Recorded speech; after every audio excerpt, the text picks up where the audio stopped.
Spider-Man is a comic book superhero and a character that is so immersed in media, not only does he not need an introduction, but all of you already know all about his origin, his powers, his character, and everything else about him. In fact, he's probably the most well-known superhero there is, next to Batman of course. And Spider-Man's been in comics since 1962, and he has never left the world since, as something about his character really connects with audiences. And no matter how bad the franchise gets, Spider-Man always sticks around. And believe me, it has gotten bad. We don't really talk about this. But because of Spider-Man's popularity, he will never disappear from media. And over the years, like any good superhero, he has died several times. And so this video is going to look back at the 5 best deaths of Spider-Man. Number 5. The Superior Spider-Man. In this story, Otto Octavius, or Doc Ock, is dying.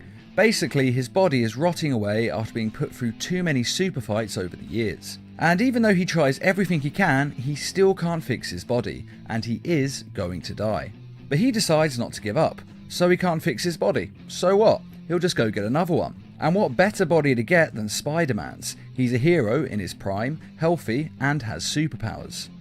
And so Doc Ock conducted several master plan schemes to get his revenge on those who had wronged him. But really, he wasn't doing that at all.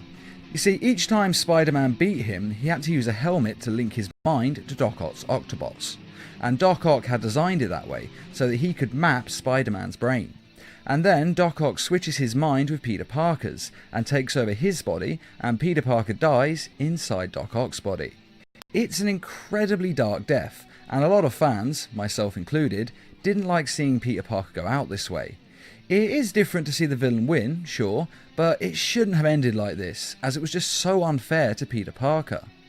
And though Peter tried to switch back minds, he couldn't. He died before he got the chance. But right at the end, Peter wasn't angry about this. Instead, he shared his memories and experiences with Doc Ock, and he taught him how he became a hero, and more importantly, why he became a hero, and why he kept it up. And he told Doc Ock to use his body to become a better hero than Spider-Man ever was. And since Doc Ock can feel Spider-Man's life as though it's his own, he agrees. And so he becomes the Superior Spider-Man. Number 4. The Edge of Time. The video game Spider-Man Edge of Time was a sequel to the Spider-Man Shattered Dimensions game, and it had quite a good story that focuses on the future Spider-Man of 2099 and the present day Spider-Man. And the game opens with the death of Spider-Man at the hands of Anti-Venom, the Eddie Brock version. Now, when a story starts with the death of the hero, we all know that they're not actually going to die. It's just there to create a sense of drama, and we all know that the hero will find a way to survive. And add to that the fact that this game is all about time travel, and we all know he wasn't going to die, or at least he was going to go back in time and stop this from happening. But in actual fact, Spider-Man did die. The game follows through on the beginning, and has him unable to avoid his fate and die. Now, this would have been quite impressive, if not for the fact that he is then taken to the future, and the future medical tech is able to bring him back to life. Some might say it's a bit of a cop-out, but I actually think it's kind of impressive that they had him die in the first place, and not just go back in time and change it with the time machine.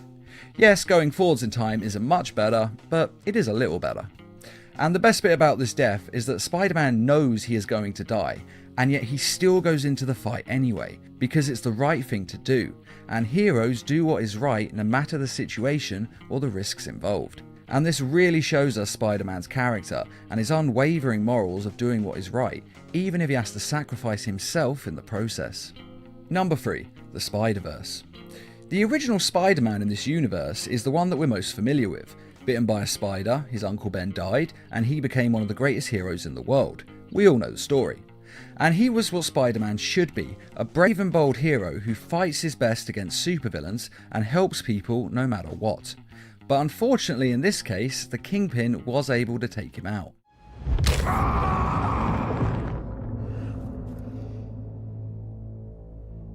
Get rid of the body. Now, he only appears briefly in this film, but he makes a great impact, especially on Miles Morales. Because Miles only becomes a hero because Spider-Man is gone and the void needs to be filled. And though other Spider-Men from other universes helped train him, I honestly think the one who had the most influence on his life was the one who died, as he showed him what it meant to be a hero, what you had to give and the risks involved. And without him dying, then Miles would have never become Spider-Man, as it's not the life that he wanted. So basically, Peter Parker has become Miles Morales' Uncle Ben. As beforehand, Miles didn't want to be a hero, but after the death of Peter Parker, he realises that he has to become a hero. With great power comes great responsibility. So it's a slightly different take on a very familiar story. Which is also why this death works so well, because if it was any other superhero, this wouldn't work. If it was a hero we didn't know who just dies in the first 5 minutes of the film, no one would really care. But thanks to all the Spider-Man movies, comics and video games, everyone on the planet is familiar with his character, to the point where newer films, such as the Marvel ones, don't even bother telling his origin story, because we all know it at this point. And it's because of this that we can really feel his death in our hearts, even though he's barely in the film. Number 2. The Snap. When talking about the death of Spider-Man, Thanos' finger snap has to be mentioned. One of the best superhero movies ever made that sees Spider-Man teaming up with a host of other heroes. He travels with Iron Man and Doctor Strange into deep space, and finally to an alien world, where he teams up with even more heroes to fight Thanos en masse. And it's a great sequence to watch, and must have cost millions to make. And Spider-Man is actually incredibly helpful in this fight, saving lives and even going so far as to be the one who almost gets the gauntlet off of Thanos. I got it! But as we all know, Thanos ultimately gets all the Infinity Stones and enacts his plan of wiping out half the universe, because apparently, according to Doctor Strange, it's the only way to defeat him. But sadly, this finger snap sees Spider-Man dissolve into nothing. I don't want to go. I don't want to go, sir. Please. Please, I don't want to go. I don't want to go. And it's actually one of the more painful deaths in the film. A lot of others do dissolve, yes, but it's Peter Parker's final words to Tony Stark that make him sound so young, and we remember that he's more of a Spider-Teen than Spider-Man. And having him risk his life so young and then to lose it like this is just heartbreaking to watch. Of course, with that being said, we all know that Spider-Man will be back soon enough, as he is not only the face of the franchise, but the next Spider-Man film is already being advertised, before Spider-Man himself has even been resurrected in the MCU. Which really lowers the stakes for Infinity War Part 2, as we know 100% that he's coming back. I mean, to be fair, we kinda did already, but seeing him actually advertise another film in a trailer, it's just a little bit tacky. They could have waited a few more months. But even when we take that into account, it's still a great death, and one of the more memorable out of everyone else who died in that film. And without a doubt, it's the death of Spider-Man that audiences are now the most familiar with. And though it may seem a bit simple, as it's just Thanos snapping his fingers, don't forget that finger snap was a decade in the making. Number 1. Ultimate Spider-Man. Now, this is widely considered to be the best Spider-Man death that we've ever seen, and for good reason. In the Ultimate Universe, Spider-Man is still the Peter Parker that we know and love, though he's a little bit younger in this version. But he's a hero with the same powers and pretty much the same past. And in this universe, the Sinister Six have broken out of prison and are coming for Peter Parker. Not Spider-Man, but Peter Parker, as they know who he is and more importantly, where he lives. Now, Peter manages to get Aunt May and Gwen Stacy out of their home and to safety, and then he heads off for the confrontation with the villains.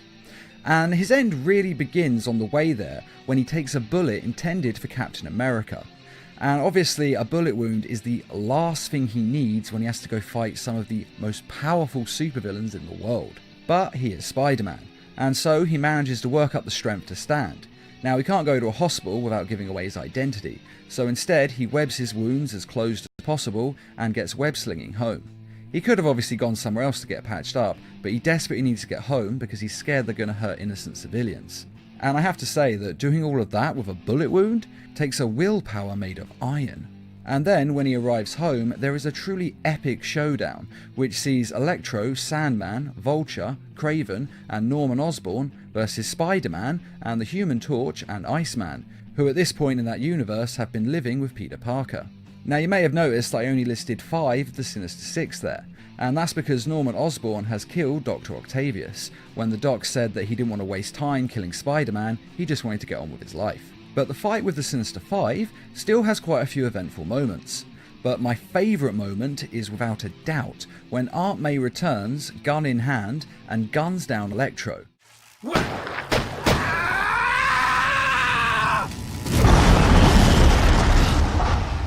and she does this because Aunt May is nothing short of awesome.